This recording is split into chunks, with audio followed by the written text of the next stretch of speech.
শুরুর দালালের চক্করে পড়ে কানাডা যাওয়ার কথা বলে 6 লক্ষ টাকা একদম ধরা খেয়ে গেছে। এইদিকে 6 লক্ষ টাকা সুইদা করে টাকা নিয়েছি, এই 6 লক্ষ টাকা রিস্কা চালায় শোধ করা লাগবে। এদিকে যাত্রীও নাই। এ খালি কান্দাপাড়া দিবেন? হ্যাঁ মামা যাবো। কান্দাপাড়া কোন জায়গা? কান্দাপাড়া বর্তলা। হ্যাঁ চিনি চিনি। ওঠেন ওঠেন ওঠেন। ভাড়া কত?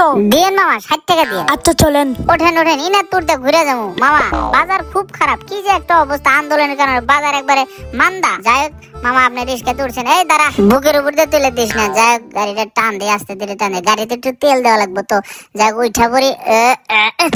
পড়ে গেছি। মা আপনি নতুন নাকি? কি কোন মামা নতুন? আপনি তো ড্রাইভারই চেনেন। আমি যুদ্ধের সময় থেকে আমি রিস্কা চালাই। আপনি চুপ করে বসে থাকেন, আমি একটা গান ধরবো। রিস্কাওয়ালাই আমি রিস্কা চালাই ঢাকা শহরে, আমার রিস্কায় আরে আমার রিস্কায় কত মানুষ অলি গলি ঘুরে। মামা বান্দরের মতো লাভ দেন, ভাড়াটা দেন। এই নেন ভাড়া নেন। দেন দেন দেন। ঠিক আছে মামা, যান তাহলে।